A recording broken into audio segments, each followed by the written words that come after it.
substance over form. Part C, analysis and interpretation of financial accounts. Analysis and interpretation of financial accounts. Analysis and interpretation of financial accounts. Analysis and interpretation of financial accounts. ये gateway के लिए multiple choice है और management level के लिए 35% portion, which is very simple also, because this is basically ratio analysis. Ratio analysis करना है, एक ही टॉपिक है इसके अंदर, ओनली वन टॉपिक, नाम ही उसका है analysis and interpretation of financial accounts. एक ही टॉपिक है, मतलब रेशियो एनालिसिस है, ब्रैकेट में लिख सकते हैं रेशियो एनालिसिस. और पार्ट डी आखिरी पोर्शन, पार्ट डी आखिरी portion, developments in external reporting. Developments in external reporting. Gateway वालों के लिए मल्टीपल चॉइस, गेटवे के लिए मल्टीपल चॉइस, मैनेजमेंट लेवल के लिए 10%. टॉपिक का नाम भी एक ही टॉपिक है, डेवलपमेंट इन एक्सटर्नल रिपोर्टिंग. मतलब वर्ल्ड में क्या क्या डेवलपमेंट हुई है रिगार्डिंग अकाउंटिंग एरियाज, क्यों अकाउंटिंग बनाना चेंज हो गया, अलग तरह से क्यों प्रेजेंटेशन करते, क्या कारण है उसके पीछे, that is called development in external reporting. ठीक है. नाउ अपना स्ट्रैटेजी पढ़ने का क्या रहेगा, जो ग्रुप फाइनेंशियल स्टेटमेंट्स है, जो मैंने बात किया F1 के अंदर 25 मार्क्स का है और मैनेजमेंट के लिए 35% पोर्शन है. ये नॉर्मली मेरे को मोटा मोटी 12 से 13 क्लास लगेगा, 12 to 13 class of 3 hours each. Sorry रे, ध्यान नहीं रह रहे. F2 का group financial statement 25 number complete करने में अब मान के चलिए 12 to 13 क्लासेस हमें लगेंगी, 3 घंटे करके. ठीक है, सारा कंप्लीट करने में बहुत मजा आएगा. मैंने सीए फाइनल पढ़े थे, बोला क्यों पढ़े थे सीए फाइनल, ऐसा समझ में आएगा. You will feel that interest you will get, कि क्या लॉजिक है, माने चीज क्यों बनाते हैं ना कंसोलिडेशन, वो जरूर समझ में आ जाएगा जिंदगी में. ठीक है. दूसरा, जो मल्टीपल चॉइस के लिए सेकंड वाला पार्ट भी है ना, एक्चुअली क्या है, ऐसे गेटवे के लिए मैंने बोल दिया कि नीचे वाला भी मल्टीपल चॉइस है, लेकिन आप जितना पेपर्स खोलेंगे ना, सारा का सारा मल्टीपल चॉइस पार्ट भी सही है, या तो शेयर बेस्ड पेमेंट या फाइनेंशियल इंस्ट्रूमेंट, ये सब सही है. ठीक है. तो वो पार्ट बी वाला पोर्शन हम लोग को 2 क्लास लगेगा, 3-3 घंटा करके 6 घंटा. ठीक है. फिर उसके बाद रेशियोज और डेवलपमेंट इन फाइनेंशियल रिपोर्टिंग. तो रेशियो अगर जहां तक बात करें, करंट रेशियो, किक रेशियो या रिटर्न ऑन एसेट्स, ये एक्चुअली कोई बोले तो गेटवे वाला पेपर से भी समझ जाएगा, बिकॉज उसको थोड़ी ना बताएं करंट रेशियो क्या होता है. नोबडी इज इंटरेस्टेड कि टू लर्न करंट रेशियो और दिस. हाँ, ये जरूर है कि जो मैनेजमेंट वाला लेवल वाला है, उसको मैं इस रेशियो के लिए एक अलग से क्लास देता हूं, कि भाई उनको नॉलेज प्रॉपर नहीं है तो उनका रेशियो के लिए क्या. हमको कोई प्रॉब्लम नहीं, गेटवे वाला आना चाहे, मेरे को कोई प्रॉब्लम नहीं है, लेकिन उसको बोरियत लगेगा, इसलिए मैं नहीं बुलाता हूं कि हमको क्यों बुलाएं. इसलिए तो गेटवे वाले के लिए वो क्लास नहीं करते, एक क्लास मैनेजमेंट वाले को एक्स्ट्रा बुलाते हैं. उसके अंदर क्या करते हैं, रेशियो और जो डेवलपमेंट इन एक्सटर्नल रिपोर्टिंग है वो दोनों बता दिया जाता है ज्यादा डिटेल में. और अपने उसको जब पेपर्स करेंगे ना, उसके साथ ही मैं डील कर देता हूं. यानी कि आप ऐसा समझिए कि 15 क्लास करीब हम लोग को पढ़ना है अकाउंट्स वाला पोर्शन के लिए. 15 एक क्लास एक्स्ट्रा पकड़ लिए, 15 क्लास अगर अपने देंगे टोटल कंप्लीट हो जाएगा. ठीक है. तो हम लोग ये संडे को पढ़ेंगे, और जो P2 वाला पोर्शन है, P2, वो हम लोग मंडे सुबह 6:30 बजे पढ़ेंगे, 6:30 से 8:30. उसकी रिकॉर्डिंग क्लास होगी सैटरडे 2 से 4. ठीक है, हर वीक को चलेगा. और ये जो अकाउंट्स वाला अगर बाई चांस कोई संडे को नहीं आ पाए, तो उसके लिए एक और बैकअप क्लास कौन से दिन होगी वो अपने डिसाइड कर लें, क्लास के एंड में बात कर लूंगा. बाई चांस कोई दिन संडे नहीं आ पाए तो we have to keep some backup class ना, जिससे कि वापस वो कर सके हम लोग. तो आप लोग जैसे बोलेंगे वो सेट कर दूंगा. ठीक है. अभी हम लोग आगे बढ़ते हैं. F2 हम लोग स्टार्ट कर रहे हैं यहां से. अच्छा, एक सेकंड खाली. जो मैनेजमेंट वाले लेवल, मैनेजमेंट लेवल में है, उनके लिए पेपर का 2 पार्ट्स है, section A, section B. Section A में 10 marks each, 5 questions. Section A में 5 क्वेश्चन 10 नंबर के, और सेक्शन बी में 25 मार्क्स ईच, 2 क्वेश्चंस.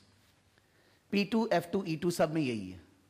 कोई चॉइस नहीं है, पूरा 100 नंबर का पेपर है, 100 में 100 करना है।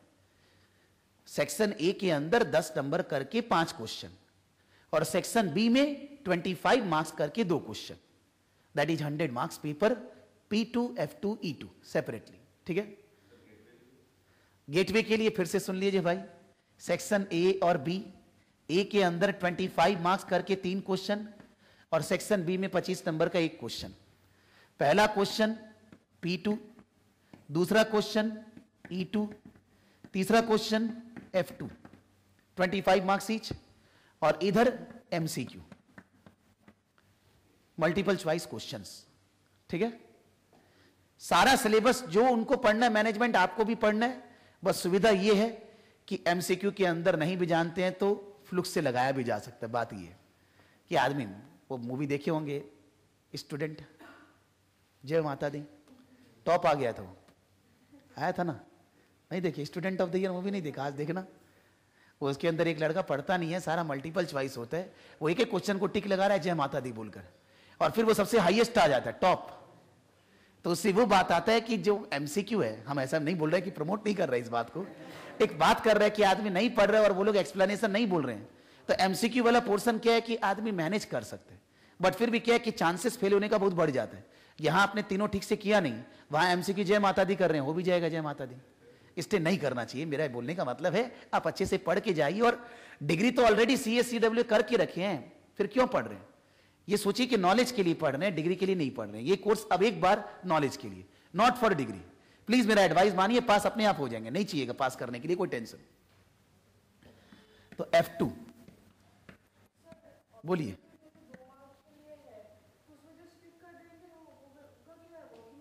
नहीं दिखाना है, they have strictly written no workings required, just select the correct one, ठीक है, नो नेगेटिव मार्किंग, ठीक है। Group financial statement,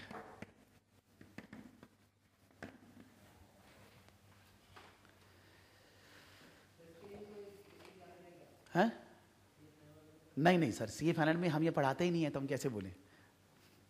group financial statement है, हम उसका अकाउंट स्ट्रॉन्ग कर देंगे, हम अभी बता के देखिए। तो आप यार कंसोलिडेटेड स्टेटमेंट ऑफ, इसके अंदर पहला टॉपिक है consolidated statement of financial position, ये पहला टॉपिक। एक बात जरूर है, जब शुरू में अभी क्लासेस कर रहे हैं, शुरू में लगेगा यार बहुत ही सिंपल है, फ्री का है एकदम, ऐसे 1 by 1 समझ में भी आएगा, 90 डिग्री दिमाग में घुसेगा। कितना, 3 या 4 क्लास तक लगेगा बहुत ही सिंपल है। फिर जैसे ही 5वां 6ठा क्लास आने लगेगा ना, लगेगा ये तो बहुत गड़बड़ चला गया। तो अगर ये बेसिक शुरू का 3-4 क्लास जो कर रहे हैं वो आपको समझ में आ रहा है, आप अच्छे से अगर नहीं पढ़ोगे ना, सारा गड़बड़ हो जाएगा, बाद में पढ़ाया हुआ सब बर्बाद हो जाएगा।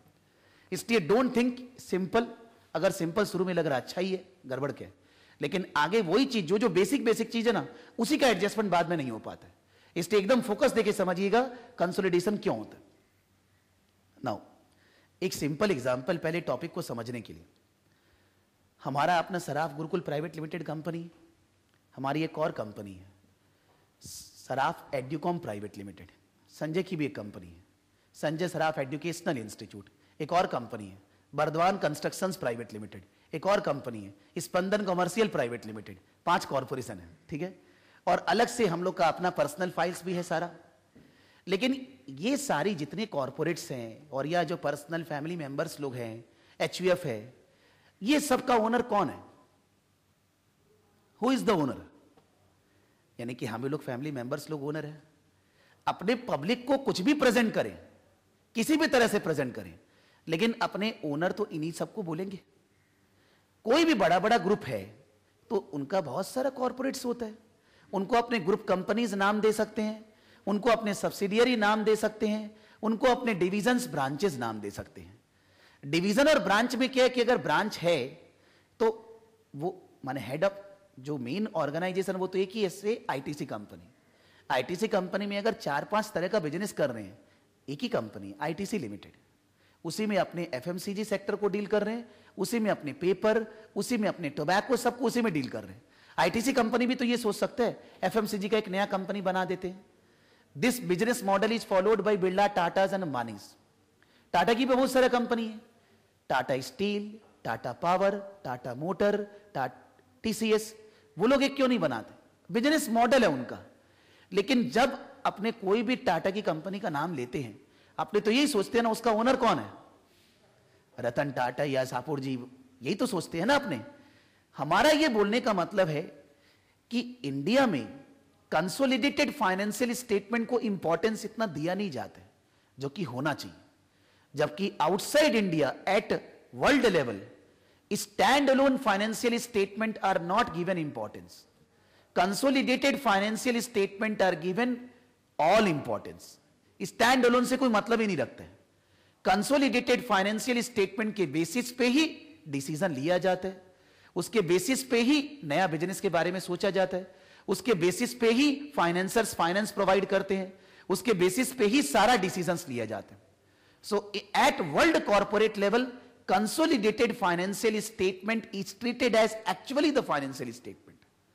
आज मान लो हमने रिलायंस की बैलेंस शीट देख रहे हैं, अपने गूगल में सर्च कर सकते हैं, रिलायंस बैलेंस शीट मिल जाएगा। रिलायंस बैलेंस शीट में रिलायंस इंडस्ट्रीज का अपना बैलेंस शीट है, लेकिन आगे कंसोलिडेटेड बैलेंस शीट बना रहते हैं। रिलायंस इंडस्ट्रीज की जितनी सब्सिडियरीज है सबको मिला के कंसोलिडेटेड। इंडिया वाला लोग उसको देखता ही नहीं है। क्यों नहीं देखता है?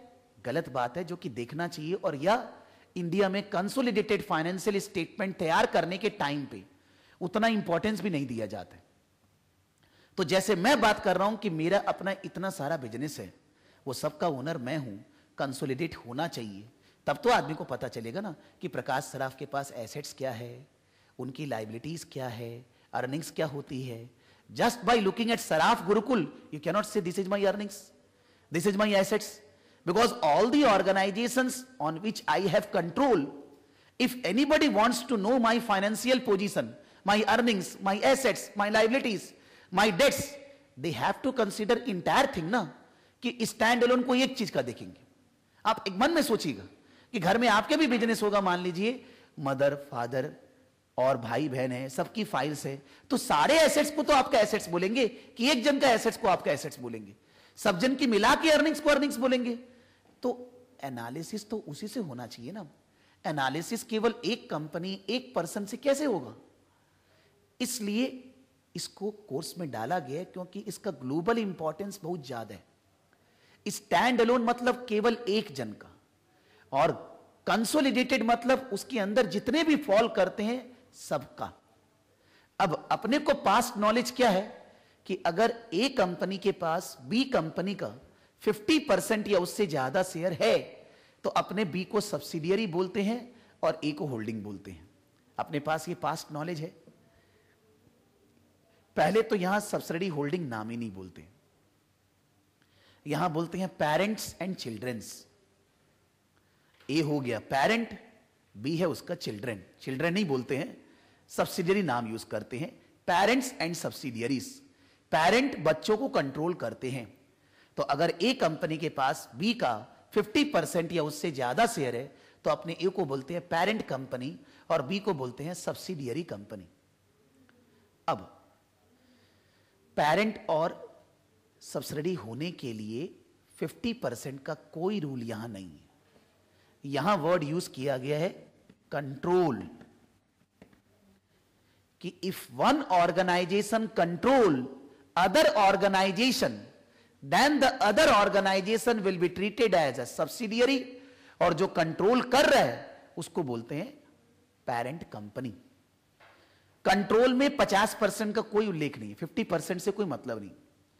हम बोलेगा मेरे फादर मेरे को कंट्रोल करते हैं, या मैं अपने बच्चे को कंट्रोल करता हूं। कैसे? कंट्रोल में सारी चीजें आती हैं। कंट्रोल मतलब आप उसको जो बोलोगे वो वही करेगा। झगड़ा भी कभी कभी होता है, नॉट दैट, लेकिन आप उसको बोलोगे वही करेगा। उसका जीवन कौन देखेगा कि उसको खाने के लिए पैसा कहां से मिलेगा, उसके एसेट्स क्या है, उसकी लायबिलिटी क्या है, उसकी जरूरत कैसे पूरी होगी, उसको क्या करना चाहिए, सब कौन डिसाइड करेगा? जो आदमी आपको कंट्रोल कर रहे हैं। तो अगर एक कंपनी दूसरे कंपनी को कंट्रोल कर रही है, मतलब क्या क्या चीजें उसके बारे में देख रही है, कि उस दूसरी कंपनी को कौन सा बिजनेस करना चाहिए, कौन सा बिजनेस बंद करने देना चाहिए, फंड्स कहां से आएंगे, कहां इन्वेस्ट करें, क्या बिजनेस करें, कैसे अर्निंग्स बढ़ेगी, हेड ऑफिस, सारी चीजें जो मेजर होती है, वो सारी मेजर चीजों का डिसीजंस जो लेगा उसको अपने क्या बोलेंगे, कंट्रोल।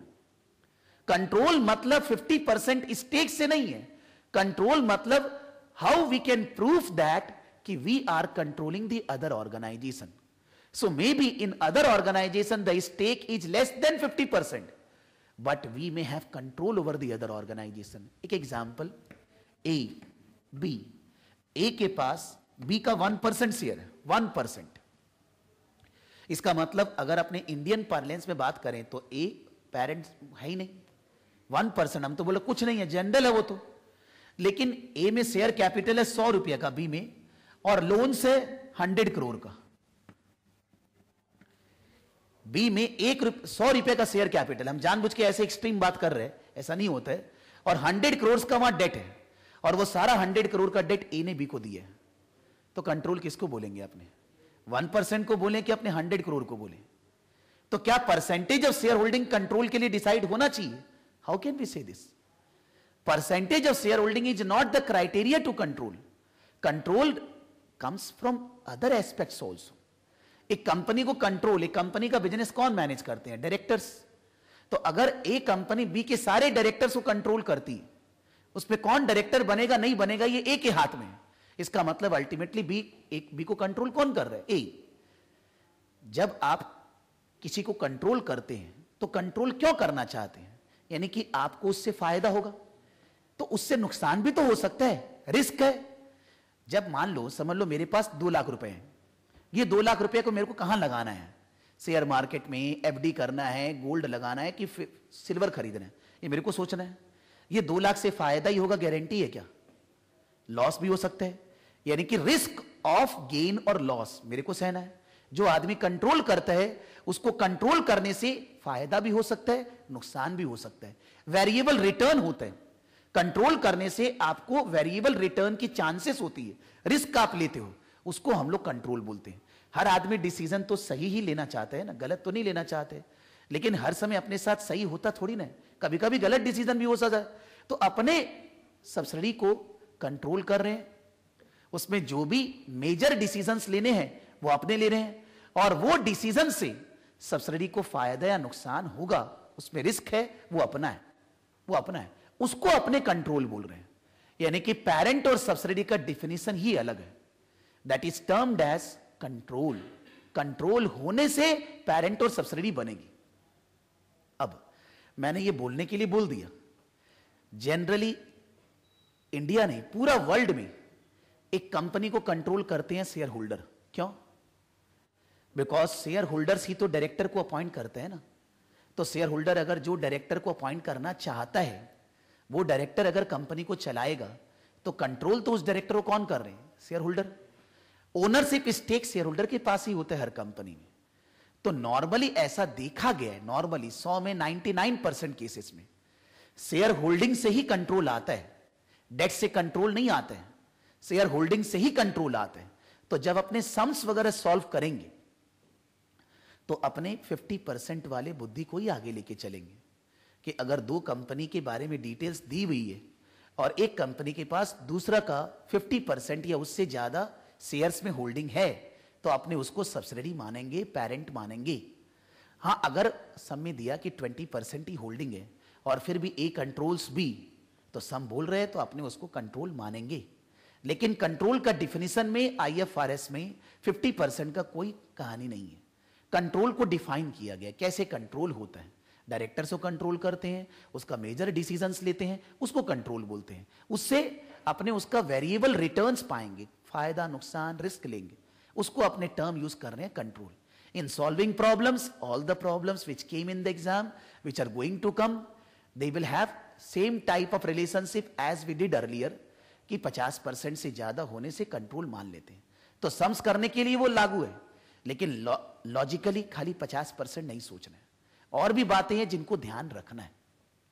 इसको हम लोग बोल रहे हैं कंट्रोल रिलेशनशिप. ये पहले चैप्टर में डिफाइन किया IFRS 10 कंसोलिडेटेड फाइनेंशियल स्टेटमेंट के अंदर. लिखेंगे, मैं लिखाऊंगा. IFRS 10 कंसोलिडेटेड फाइनेंशियल स्टेटमेंट में पेरेंट और सब्सिडी के लिए कंट्रोल होना जरूरी है, उस बात को एक्सप्लेन किया गया। अब अगर हमें कंसोलिडेट करना है तो मेरे को करना क्या है? मेरा अपना एसेट्स, संजय का एसेट्स, वाइफ का एसेट्स, और फैमिली मेंबर का एसेट्स, सराफ गुरुकुल का एसेट्स, सराफ एड्यूकॉम का assets, Sanjay Saraf educational institute का एसेट्स, स्पंदन कॉमर्शियल का एसेट्स, बर्दवान का एसेट्स, सारा जोड़ दिए। और क्या करेंगे? और लायबिलिटी सारा जोड़ दिए, तो क्या बन गया? पूरे के पूरे ग्रुप का एसेट्स और लायबिलिटी। पूरे ग्रुप की अर्निंग्स जोड़ दिए, पूरे ग्रुप की अर्निंग्स आ गई। करना तो यही है, और तो कुछ करना नहीं है। अगर फैमिली की अर्निंग बोलेंगे तो मेंबर्स की तो अर्निंग जोड़ेंगे ना, और क्या करेंगे? यानी कि कॉन्सेप्ट समझने में एकदम सीधा है, आपको जोड़ना है।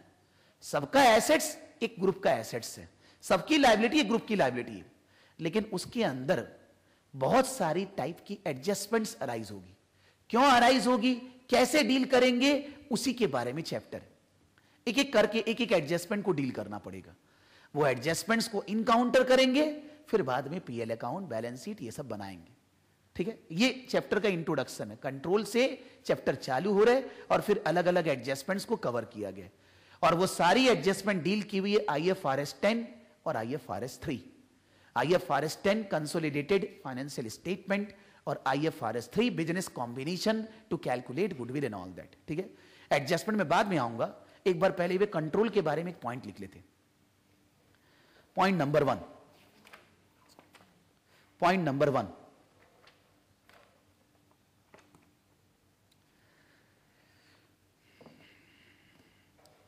the chapter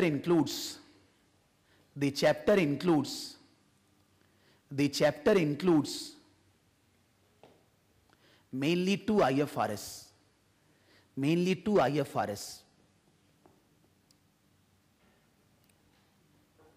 Point number A, IFRS 10. Point number A, IFRS 10, consolidated financial statements. IFRS 10 consolidated financial statements. IFRS 10 consolidated financial statements. Point number B, IFRS 3 business combinations. IFRS 3 business combinations. IFRS 3 business combinations. Now जब practical life में जाते हैं तो अगर किसी को मान लो IFRS 10 नहीं याद है, उसका इंपॉर्टेंस नहीं है। मेरे को सेक्शन नहीं याद है कंपनीज एक्ट के अंदर क्या है, बात मालूम होना ज़्यादा जरूरी है। जब एक बार डिग्री पा लिए तो बुक खोलना मना थोड़ी ना है, उस पर सेक्शन क्या है देख लेंगे। इनकम टैक्स का सेक्शन क्या है वो ज़्यादा इंपॉर्टेंट नहीं है, लॉजिक क्या है चीज़ के पीछे, बात क्या है वो ज़्यादा इंपॉर्टेंट। याद रहे बहुत अच्छा, ज़्यादा तो IFRS है नहीं, कुछ 40-42 करीब IAS है। IAS मतलब जिनका अभी तक IFRS बना नहीं है, बिकॉज इंटरनेशनल अकाउंटिंग स्टैंडर्ड्स पहले पब्लिश होता था, अब वही लोग पब्लिश करते इंटरनेशनल फाइनेंशियल रिपोर्टिंग स्टैंडर्ड्स। उनका एम है कि सारा IAS को बदल के IFRS कर देना। तो जिस चीज के बारे में IAS के बदले IFRS निकल गया उसको IFRS के नाम से जान रहे हैं, और जिसके नहीं निकला उसका IAS को ही IFRS बोलते हैं। तो out of 42 there are 28 to 29 IAS still valid, और बैलेंस के बदले IFRS बन चुका है। और आने वाले समय में 4-5 साल के अंदर सारा IAS का क्या बन जाएगा, IFRS अपने आप कन्वर्ट हो जाएगा। तो ये दोनों नया IFRS बन चुका है, IFRS 10 consolidated financial statement and IFRS 3 business combination. जो अपने को स्टडी मैट दिया गया है वो स्टडी मैट के अंदर 2011 तक जो भी IFRS के अंदर चेंजेस आए हैं वो सब इनकॉर्पोरेटेड है, यानी कि 12 और 13 इनकॉर्पोरेटेड नहीं है। इसीलिए नॉर्मली कोई बोले वो लोग नया कोर्स 2015 में ला भी रहे हैं तो उसके अंदर सारा और इनकॉर्पोरेशन जो भी चेंजेस हुआ है वो लग जाएगा, बिकॉज जितना जितना चेंजेस हो गया वो सब तो इनकॉर्पोरेट करना चाहिए ना। तो कहीं कहीं पर बुक्स के अंदर लिखा हुआ है कि 2012 और 2013 में ये सब आया है, एप्लीकेबल नहीं है, लेकिन आपके जानने के लिए बता दिया जाता है। अच्छा भी लगता है कि भाई एकदम टू द पॉइंट नॉलेज हो जाए। तो अभी ये सब जो IFRS 10 और 3 है इसके अंदर कोई 11, 12, 13 में चेंजेस भी नहीं हुआ है, ये एकदम बेस्ट बना दिया गया ऑलरेडी।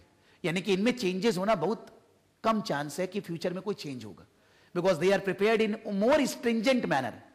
एकदम डिटेल में बनाया गया है, कंट्रोल वगैरह सारा डिफिनेशन चेंज करके। इसलिए इनके बारे में जो नॉलेज ले रहे हैं वो आज का रेलिवेंट पॉइंट बात कर रहे हैं कि 2014 में भी वो वही है, कोई चेंजेस नहीं है इनके बारे में।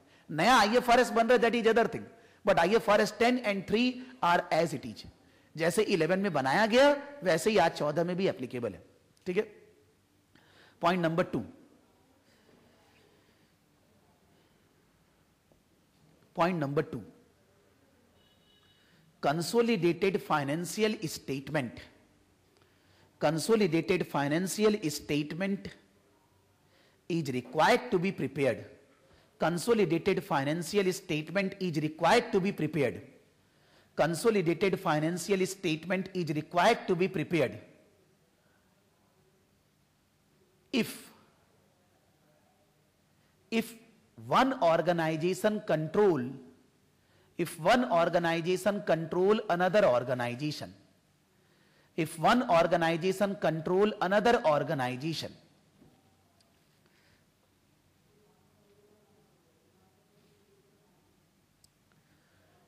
control does not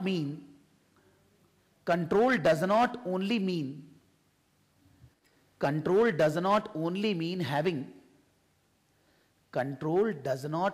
means having more than 50% stake, more than 50% ownership stake, more than 50% ownership stake in another organization, more than 50% stake in another organization.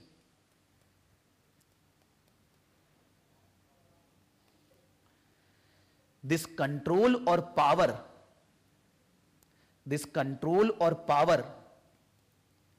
is defined as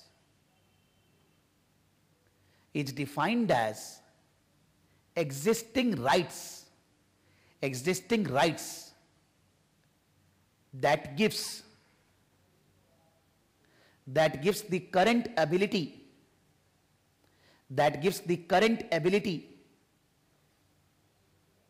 to direct the relevant activities, current ability to direct the relevant activities of other organization, relevant activities of other organization. So this power is possible.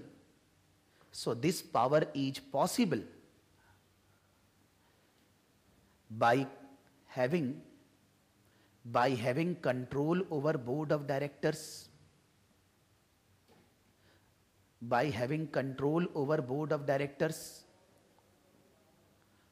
or by giving huge debt, to another organization,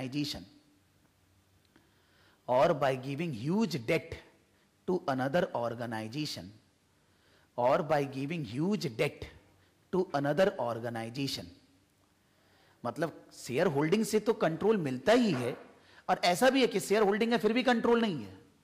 because उस case में अगर आज हम 100 रुपया में बोले भी 50 रुपए का शेयर मेरे पास है, तो लोन तो 100 करोड़ का है, तो ओनर तो वो है, शेयर होल्डर तो बोलने के लिए ओनर हुआ।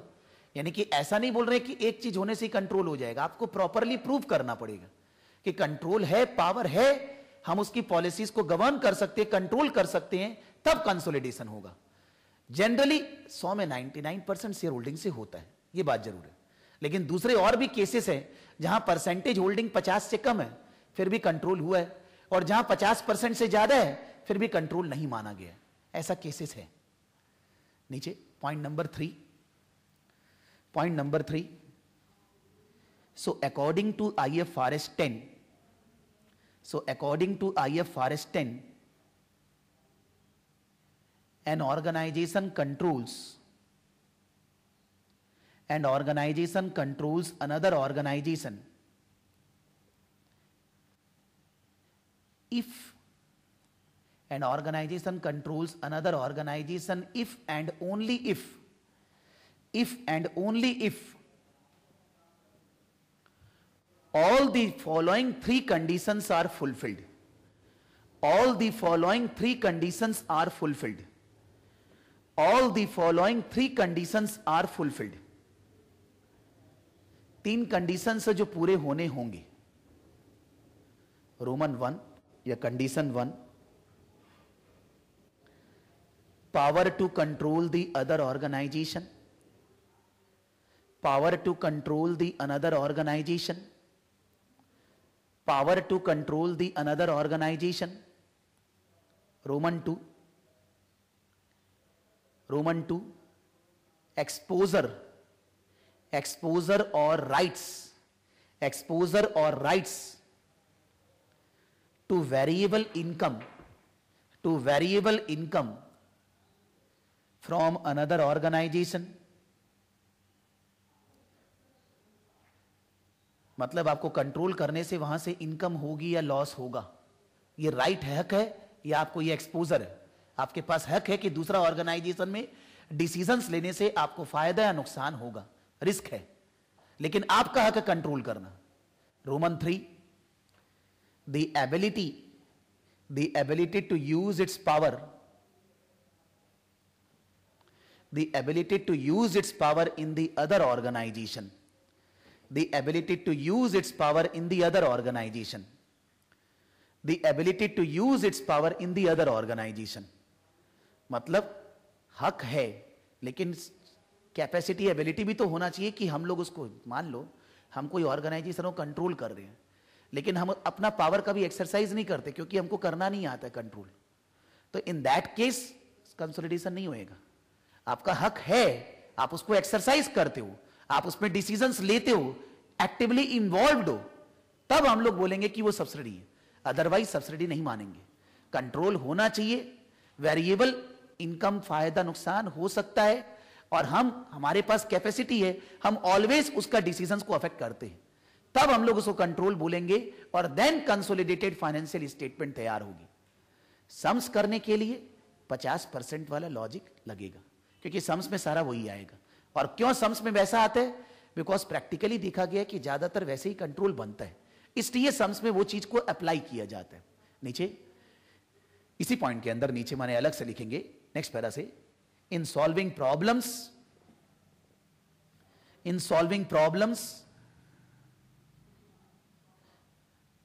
if one organization controls, या if one organization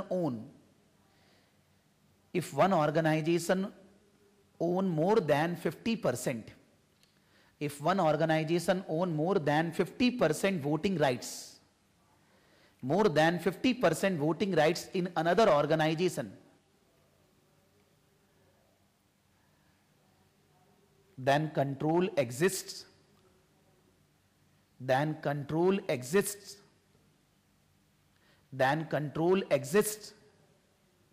and we are required to prepare consolidated financial statements, and we are required to prepare consolidated financial statements. We are required to prepare consolidated financial statements. तो सब में 50% वाला ही बुद्धि लगाना है, लेकिन एक जनरल नॉलेज होना चाहिए कि कंट्रोल किसको बोलते हैं. अब पूरा आईएफआरएस एक एक एडजस्टमेंट डील कर रहे हैं कि जब आप मिलाएंगे एसेट्स लायबिलिटी तो आपको जोड़ना ही है, इनकम एक्सपेंसेस जोड़ना ही है, लेकिन कौन कौन सी एडजस्टमेंट्स है जिसको आप ध्यान दोगे, जो कि आपको एडजस्ट करना पड़ेगा while preparing consolidated financial statement. तो पहले सबको जोड़ना ही बात लिख देते हैं. Next point, point number 4, to prepare consolidated financial statements, consider the following points. To prepare consolidated financial statements, consider the following points. Roman 1,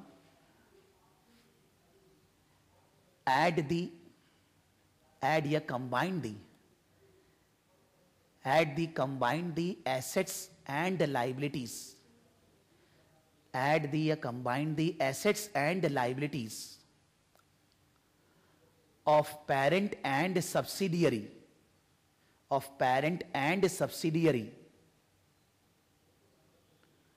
on line by line basis. Line by line basis का मतलब subsidy और holding दोनों के पास land and building है, तो land and building को जोड़िए। Subsidy holding के पास माने पेरेंट के पास, दोनों के पास प्लांट एंड मशीनरी है, जोड़िए। लैंड के साथ प्लांट मशीनरी मत जोड़िए। लाइन बाय लाइन मतलब वो एसेट्स का ही वो एसेट्स को जोड़िए। अगर दूसरे के पास वो एसेट्स नहीं है वो उतना ही लिखिए। पेरेंट के पास लैंड एंड बिल्डिंग है, सब्सिडी के पास नहीं है, तो लैंड एंड बिल्डिंग खाली पेरेंट वाला ही कंबाइंड बन जाएगा, प्लांट मशीनरी मत जोड़ दीजिएगा। That is called line by line. Roman 2, combine the income and expenses, combine the income and expenses, combine the income and expenses of parent and subsidiary, of parent and subsidiary on line by line basis, of parent and subsidiary on line by line basis। मतलब cell को cell के साथ जोड़ना है, other income को other income के साथ, wages को वेजेस के साथ, रेंट को रेंट के साथ। लाइन बाय लाइन का मतलब होता है वो आइटम में दूसरा मत मिलाइए, बिकॉज नहीं तो फिर एनालिसिस करने में प्रॉब्लम होगी ना कि ये खर्चा बढ़ा कि घटा, इनकम बढ़ी, एसेट्स कम बेसी क्या हुआ, उसलिए लाइन बाय लाइन जोड़ना जरूरी है। ठीक है। Roman 3, recognize non-controlling interest, recognize non-controlling interest in the subsidiary company, recognize non-controlling interest in the subsidiary company। हम लोग इंडिया में हर जगह माइनॉरिटी पढ़ते थे ना, यहां उसी को नॉन कंट्रोलिंग इंटरेस्ट बोला जाता है, शॉर्ट में बोलते हैं एनसीआई। एग्जाम में भी वर्ड यूज कर सकते हैं एनसीआई। नॉन कंट्रोलिंग इंटरेस्ट मतलब अगर मैं किसी ऑर्गेनाइजेशन को कंट्रोल करता हूं, एक तो हो सकता है सारा मैं ही कंट्रोल करता हूं, सब कुछ मेरे पास ही, और एक ऐसा हो गया दूसरों के पास भी है। आज कोई भी टाटा का कंपनी है तो पब्लिक के पास भी तो शेयर होल्डिंग है, लेकिन पब्लिक को क्या बोलेंगे, नॉन कंट्रोलिंग इंटरेस्ट। तो जिन लोगों का कंपनी पे कंट्रोल नहीं है लेकिन स्टेक है, उनको अपने नाम क्या दे रहे हैं, नॉन कंट्रोलिंग इंटरेस्ट। इसको क्यों दिखाना है, हम लोग बोल रहे हैं कि मान लो ए लिमिटेड एक कंपनी है और उस कंपनी का बी के ऊपर कंट्रोल है, बी का एसेट्स है 1000 करोड़ का, तो हम लोग बोल रहे हैं कि बी का सारा 1000 करोड़ का एसेट्स किसका है, ए का है। लेकिन ए के पास बी का 100% कंट्रोल थोड़ी ना है, तो कुछ एसेट्स तो जो लोग और हैं उनका भी है। तो अगर एसेट सारा जोड़ दिए तो वो तो मेरा नहीं था सारा, तो मेरे को लायबिलिटी में अलग से रिकॉग्नाइज क्या करना पड़ेगा, वो पोर्शन जो मेरा नहीं है। एसेट्स हम 1000 करोड़ सब्सिडी का जोड़ दिए, लेकिन 1000 करोड़ में जो पोर्शन मेरा नहीं है 1000 करोड़ में, वो पोर्शन को मेरे को एनसीआई बोल के लायबिलिटी रिकॉग्नाइज करना है। ऐसा इसलिए बोल रहे हैं, कोई जन ऐसा सोचेगा एसेट्स को उतना ही रिकॉर्ड करिए ना जितना आपका है। डिबेट भी होता है बहुत कि मान लीजिए पेरेंट के पास 80% शेयर है और 20% शेयर जनरल पब्लिक के पास है, तो 1000 करोड़ एसेट्स अगर सब्सिडी का है तो 800 करोड़ एसेट्स पेरेंट का हुआ, 200 करोड़ एसेट्स किसका हुआ, सब्सिडी का हुआ। प्रॉब्लम ये आती है, 2-3 प्रॉब्लम है इसके अंदर। अब ये चेयर है, ये चेयर को 20% काट देते हैं उनका होएगा, तो ऐसे तो नहीं होता है ना, जगह है उसको हटा देंगे, इन्वेंट्री पड़ा हुआ है 20 अलग, ऐसे थोड़ी ना, वो तो मिला के ही है। तो अगर बुक्स में 80 और 20 लिखेंगे वो अच्छा भी नहीं लगेगा, पहला बात, प्रेजेंटेशन ठीक से नहीं होगा। दूसरा, जो 80% ओनर है वो कभी भी वो 20% ओनर को एक्वायर कर सकता है कि नहीं। मान लीजिए कंपनी में लायबिलिटी तो सभी की होती है, क्रेडिटर वगैरह, आज ओनर नहीं है लेकिन क्रेडिटर्स, बैंक लोन, ये सब सभी है, तो अपने क्रेडिटर लोग को ओनर बोल लेते हैं क्या, अपने क्रेडिटर को तो यही बोलते हैं भाई हमारा एसेट्स के अगेंस्ट में पैसा उनको देना बाकी है, अपने उनको ओनर तो नहीं बोलते हैं ना। तो सिंस उनका स्टेक कंपनी में नहीं के बराबर होते हैं, वो कंट्रोल नहीं करते हैं, तो हम लोग ऐसा सोचते हैं कि एसेट सारे मेरे ही हैं, किसी के नहीं है, सारे मेरे ही हैं, उसके अगेंस्ट में अगर किसी को कुछ देना बाकी है तो वो क्या हो गया, लायबिलिटी बन गया। लेकिन जब बैलेंस शीट बनाते हैं तो इनको एनसीआई को हम लोग करंट लायबिलिटी ये सब में नहीं दिखाते, they are the share holder, तो they are the share holder, तो they will be shown under equity only. मतलब even though they are treated as outside liability, but in balance sheet they are presented as share holders fund. मतलब balance sheet जब बनाते हैं IFRS में, अभी schedule 6 में भी चेंज हो गया, वही प्रेजेंटेशन शेड्यूल 6 वाला कॉपी किया हुआ है। आईएफआरएस पहले से वहां से वो लोग सेम कर दिए, बिकॉज आईएफआरएस को ही तो फॉलो करना है ना इंडिया को भी, इसलिए शेड्यूल 6 का बैलेंस शीट जो नया चेंज हुआ है वो आईएफआरएस ही है। उसमें सबसे पहला होता है इक्विटी। इक्विटी के अंदर लिखते हैं शेयर कैपिटल, रिजर्व्स। तो शेयर कैपिटल और रिजर्व्स के बाद ही वहीं पर आता है NCI, because they are the owners of the company. फिर उसके बाद आता है नॉन कंट्रोलिंग इंटरेस्ट, और फिर इसके बाद आता है नॉन करेंट लायबिलिटीज, फिर इसके बाद करेंट लायबिलिटीज। तो लायबिलिटी मतलब जो शेयर होल्डर ओनर नहीं है, तो हम लोग ये जो एनसीआई है इसको ओनर ही बोल रहे हैं, लेकिन इसको हम लोग ये बोल रहे हैं कि एसेट सारे मेरे हैं, इनके नहीं है, मेरे को इनको पैसा देने से मैं ओनर बन जाऊंगा, तो ये मेरे लिए लायबिलिटी है। जैसे क्रेडिटर वगैरह है उसको ओनरशिप के अंदर, इक्विटी के अंदर शो करते हैं, और अगर उनको हम लोग माने एसेट से माइनस करें वो ठीक नहीं लगेगा। जैसे क्या होता है इंडिया में गुडविल, आपको याद होगा, आप लोगों ने सबने इंडिया में गुडविल कंसोलिडेशन पढ़ने टाइम पे पढ़ा होगा। गुडविल निकालने के लिए क्या करते हैं, होल्डिंग ने जो पैसा लगाया उसमें से माइनस कितना करते हैं, proportionate cost of the assets, assets का proportionate value. Purely illogical. Goodwill does not depend upon one assets, goodwill depend upon staff quality, goodwill depend upon asset quality, goodwill depend upon the business which we are doing, goodwill depend upon customer relationship, goodwill depend upon every aspect। goodwill क्या एक चीज से बनती है क्या, goodwill को खाली बेच सकते हैं क्या, केवल goodwill को तो नहीं बेच सकते हैं। goodwill is an unidentifiable intangible asset।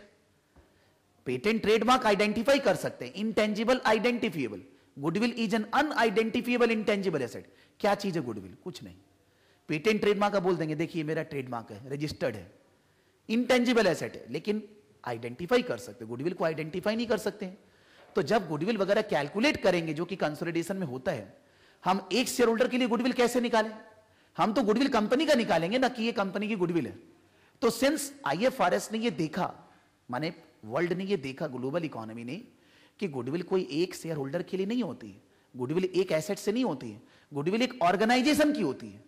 तो बोलते हैं वो ऑर्गेनाइजेशन की गुडविल तो हम सारा लेकर ही निकालेंगे ना, एसेट्स तो पूरा ही लेना होगा मेरे को, लायबिलिटी पूरा ही लेना होगा, इसलिए सारा गुडविल, सारा अकाउंटिंग ये सोचकर है कि अगर ओनर कंट्रोल 80% भी करता है, 60% भी करता है, जो दूसरे जन है वो लोग कंट्रोल नहीं करते, यानी कि वो लोग लायबिलिटी है, एसेट्स सारे मेरे ही हैं।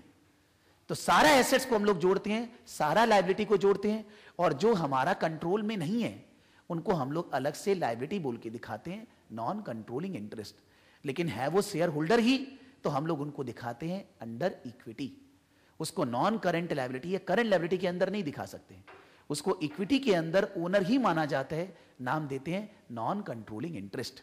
ठीक है, तो वहीं पर लिखते हैं इसी पॉइंट के अंदर, रोमन 3 के अंदर ही, they are shown in the balance sheet, they are shown in the balance sheet, they are shown in the balance sheet. अच्छा ठीक है, statement of financial position.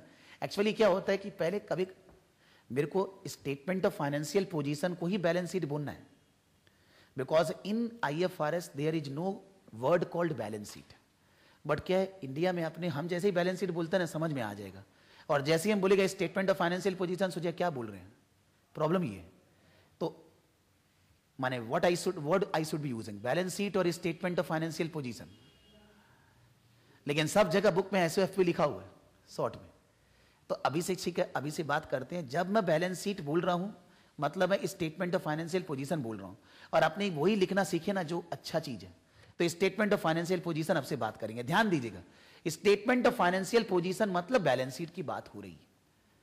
This is shown in statement of financial position under equity, this is shown in statement of financial position under equity. Equity के अंदर दिखाते हैं, liability में नहीं दिखाते हैं, नॉन करेंट लायबिलिटी में नहीं दिखाते। Roman 4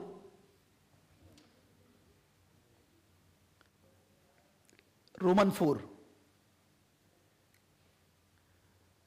in SOFP, statement of financial position को शॉर्ट में एसओएफपी लिख सकते हैं एग्जाम में भी। इन एसओएफपी मतलब balance sheet, in SOFP only parent share capital, only parent share capital is disclosed, only parent share capital is disclosed.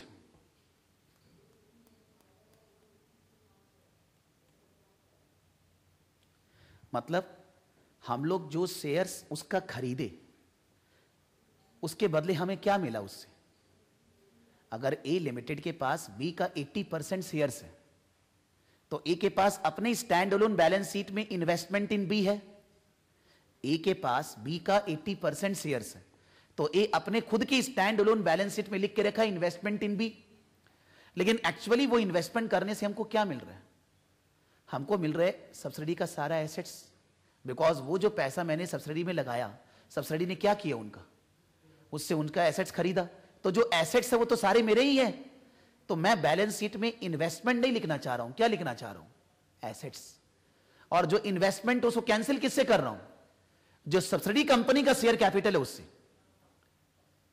हम ये बोल रहे ए लिमिटेड और बी लिमिटेड। यहां पर ए लिमिटेड में एसेट साइड में इन्वेस्टमेंट, यहां बी लिमिटेड में सारा एसेट्स।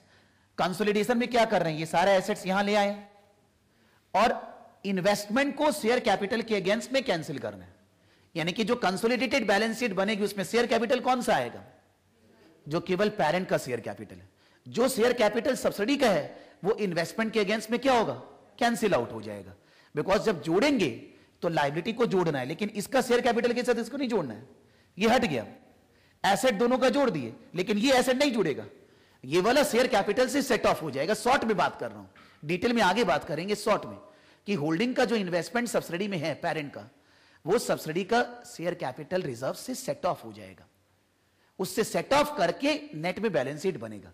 तो इसलिए लिख रहे हैं कि जो शेयर कैपिटल है वो केवल पेरेंट कंपनी का आएगा। Point number 5, Roman 5, the investments of parent in subsidiary, the investment of parent in subsidiary, the investment of parent in subsidiary will be adjusted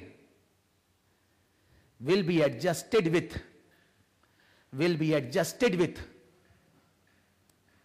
net assets, will be adjusted with net assets। Net assets माने क्या होता है? Total assets minus outside liability. तो total assets minus outside liability मतलब non current current liability. तो ऊपर क्या बचेगा? तो अगर नेट एसेट्स बोले या बोले शेयर कैपिटल और रिजर्व से एडजस्ट करें, एक ही मीनिंग है उसका। नेट एसेट्स का मतलब ही होता है शेयर कैपिटल और रिजर्व्स। तो नेट एसेट्स ब्रैकेट में share capital and reserves of subsidy, bracket में share capital and reserves of subsidiary, bracket में share capital and reserves of subsidiary.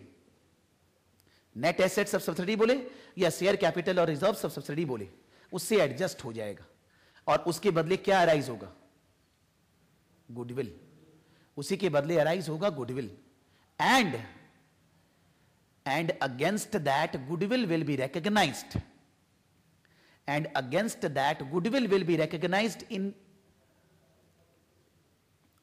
SOFP, against that goodwill will be recognized in SOFP।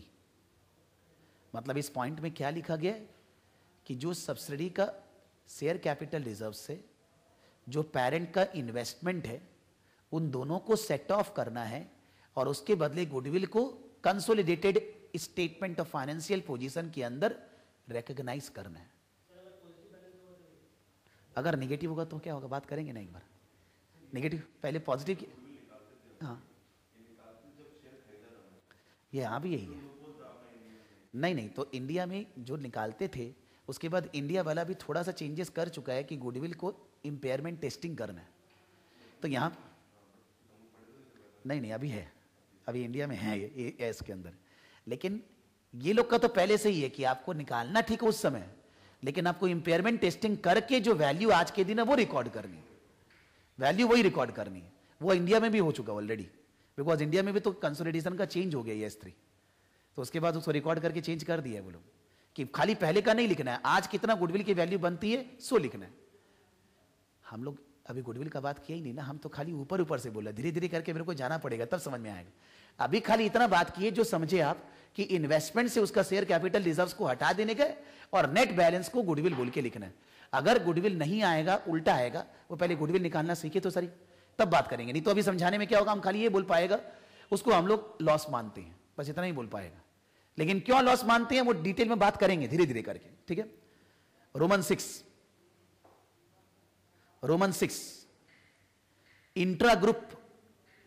intra-group payables and receivables should be eliminated. Intra-group payables and receivables should be eliminated. मतलब एक दूसरा को जो देना देना है वो तो घर की बात हो गई ना, तो कोई भी लेना देना एक दूसरे में हटा देना है। Intra group payables and receivables should be eliminated. समझ रहे बात में क्या बोल रहा हूं। आपको पता होगा पेरेंट कंपनी को मान लीजिए 1 लाख रुपया सब्सिडी को देना है, तो घर की बात है ना, मेरे को संजय को देना है, संजय को मेरे को देना है, तो घर वाले में घर के अंदर ही चल रहे हैं। बाहर वाले से लेना देना है तो लिखेंगे एसेट्स लायबिलिटी में, तो वो हटा दिया जाता है। इलिमिनेटेड मतलब एसेट्स और लायबिलिटी दोनों जगह से रिमूव कर देते हैं। Roman 7 the whole group should follow uniform accounting policies. The whole group should follow uniform accounting policies. The whole group should follow uniform accounting policies. माने सेम मेथड, रेट, सब कुछ। इन्वेंट्री वैल्यूएशन फीफो है तो FIFO दोनों में वगैरह है। If it is not the case, first of all change the financial statement of subsidiary then consolidate. Holding का पॉलिसी को सब्सिडी को लगाना है। अगर सब्सिडी की पॉलिसी अलग है, पहले आप सब्सिडी की पॉलिसी पेरेंट जैसे बनाओगे, फाइनेंशियल स्टेटमेंट सब्सिडी की फिर से बनाओगे और उसके बाद कंसोलिडेट होगा। Because the policy should be uniform, then only they can be consolidated. Otherwise क्या है कि मैं चेयर को दिखा रहा हूं 5 इयर्स डेप्रिसिएशन के अनुसार, संजय दिखा रहा है 2 इयर्स डेप्रिसिएशन के अनुसार, तो फिर चेयर्स का वैल्यू, वही चीज का वैल्यू तो अलग अलग तरह से हो गया ना। तो फिर ग्रुप का एसेट्स कैसे कंपेयर करेंगे। तो एसेट्स और लायबिलिटी का रिकॉग्निशन पॉलिसी दोनों का सेम होना चाहिए। अगर नहीं है, पॉलिसी सेम करिए, फाइनेंशियल स्टेटमेंट स्टैंड अलोन फिर से बनाइए, फिर कंसोलिडेशन होगा पेरेंट के हिसाब से। बिकॉज सब्सिडी को कंट्रोल कौन कर रहा है, पेरेंट, कंट्रोलर के अनुसार, कंट्रोली के अनुसार नहीं, ठीक है। Roman 8 last point, unrealised profit should be fully eliminated. Unrealised profit should be fully eliminated. इसका मतलब समझ रहे हैं। मान लीजिए पेरेंट ने सब्सिडी को सामान बेचा, सब्सिडी के पास वो अभी भी स्टॉक में है, तो पेरेंट ने तो उसको 100 रुपीज का चीज मान लो 120 में सेल किया होगा, तो सब्सिडी का इन्वेंट्री में तो 120 लिखा होगा, लेकिन ग्रुप के लिए कॉस्ट ऑफ द इन्वेंट्री कितना है 100, तो 20 को हमें हटाना होगा। That is called unrealised profit included in any assets. एक दूसरा को गुड्स बेचे, एक दूसरा को एसेट सेल किए, तो जो प्रॉफिट एलिमेंट है वो एसेट से हटाना पड़ेगा। और कहां से हटाएंगे वो बाद की बात है। अभी खाली हम ये बोलना चाह रहे हैं, ऊपर से जब आप जोड़ोगे बैलेंस शीट, एसेट्स और लायबिलिटी, तो जो जोड़ना है सो तो ठीक है, जो नहीं जोड़ना है वो है इसका इन्वेस्टमेंट, उसका शेयर कैपिटल रिजर्व्स, और जो एसेट्स और लायबिलिटी के अंदर एडजस्टमेंट करना है वो है एक दूसरा में जो लेना देना है और अनरियलाइज प्रॉफिट का एडजस्टमेंट। लेकिन एक एक चीज को डिटेल में बात करेंगे तब प्रोसीड कर पाएंगे। अभी तो हम खाली ऊपर से बात कर रहे हैं। और पहले ये बात की कि स्टैंड अलोन की कंपैरिजन में इसका फायदा क्यों है। एक छोटा मोटा बिजनेसमैन का भी आप एग्जांपल लोगे तो उसके घर में जो लोग भी है सबका एसेट्स उसी का है। फाइल अलग बनाने से क्या होता है, तो हमको एक ग्रुप के बारे में सोचना चाहिए एज कंपेयर टू एक स्टैंड अलोन बैलेंस शीट के बारे में। तो स्टैंड अलोन बैलेंस शीट का इंपॉर्टेंस ग्लोबली नहीं, कंसोलिडेटेड फाइनेंशियल स्टेटमेंट का ही इंपॉर्टेंस ग्लोबली है। इसलिए हम लोग ग्लोबल वे में बात करना चाह रहे हैं और पूरा ग्लोब में कंसोलिडेटेड फाइनेंशियल स्टेटमेंट ही लोग देखते हैं। लोन देना है कंसोलिडेटेड फाइनेंस, शेयर इशू करना है कंसोलिडेटेड, शेयर होल्डर शेयर में पैसा लगाए कि नहीं कंसोलिडेटेड, कौन सा एसेट्स किसको बेचना है, क्रेडिटर उधारी देगा कि नहीं कंसोलिडेटेड। बिकॉज आप अलग अलग जगह अलग अलग तरह से रिकॉर्ड कर रहे हो, तो चीज कंसोलिडेशन से ज्यादा समझ में आएगी as compare to stand alone. So that important को माने समझते हुए कोर्स में इसको 25 नंबर गेटवे में डाला हुआ है, 25 मार्क्स, कि जब आप स्ट्रेटेजिक लेवल पे फाइनेंशियल एनालिसिस वगैरह करोगे तो आपको कंसोलिडेशन के बेसिस पे करना है, स्टैंड अलोन के बेसिस पे नहीं करना है। इसलिए यहां सिखाया जा रहा है कि कंसोलिडेटेड फाइनेंशियल स्टेटमेंट कैसे बनाते हैं, क्यों बनाते हैं और कैसे प्रिपेयर किया जाता है, क्या क्या एडजस्टमेंट होता है जिसको हम लोग डील करते हैं। ठीक है, इतना रहने देते हैं, नेक्स्ट दिन करेंगे। अभी आज एक्चुअली कुछ पढ़ाया नहीं गया, आज खाली एक बेसिक इंट्रोडक्शन दिया गया है। नेक्स्ट दिन से हम लोग बात की है 12 o'clock। 12 o'clock आप लोग आओगे संडे को, और मंडे सुबह 6:30 बजे। तो कल सुबह 6:30 बजे आना है, और कल सीधा क्लास ही चालू करेंगे। कल तो वापस से कोर्स बताना नहीं है, कल तो सीधा सीधी 6:30 बजे क्लास स्टार्ट करेंगे, 6:30 बजे खत्म करेंगे। ठीक है, 8:30 बजे, हाँ 6:30 से 8:30, 6:30 to 8। कल कॉस्टिंग पढ़ेंगे। एक बात ये भी है, ये जो बुक्स है, ये बुक्स जिन लोग के पास भी नहीं है, इंस्टीट्यूट के पास बुक्स ही नहीं है अभी, ठीक है, वो बुक्स आएगा मोटा मोटी मंथ एंड तक। तो मंथ एंड के पहले ही आपको अगर ज़्यादा जोश है तो फिर जीरोक्स बुक मिल सकता है, और अगर आप मंथ एंड तक रुकोगे तो मंथ एंड तक मैं मंगवा दूंगा बुक। बिकॉज नॉर्मली क्या है, बुक्स पूरा इंडिया में ही नहीं आ रहा है। पूरा इंडिया में इसलिए नहीं आ रहा है बिकॉज कुछ रॉयल्टी का चक्कर चल रहा है, रॉयल्टी बेसी लेना है, नहीं मिलेगा वगैरह वगैरह, जो कि इंस्टीट्यूट कल परसों में सॉल्व करने वाला है। तो उसके बाद बुक्स यहाँ पर आएगी। मेरे को टारगेट मिला है कि जनवरी एंड तक पहुँच जाएगा। तो आई थिंक 2-4 क्लास हम लोग ऐसे ही कर लेंगे, एक वीक का तो बात है। तो उसके बाद है? आज बुक चाहिए था? नहीं, हम अपने आप कर लेंगे बुक का अरेंजमेंट। ठीक है, कोई दिन कुछ बुक किससे करना होगा हम लोग लिख के कर लेंगे एक बार, लेकिन बुक्स अपने पास 10 दिन बाद आएगी मोटा मोटी, अब समझ के रखिए। ठीक है, हाँ 1100 रुपया। हाँ हाँ बोले, हैं तुम्हारा चलेगा? तुम्हारा कौन सा है? चलेगा कोई? हाँ ठीक है। हाँ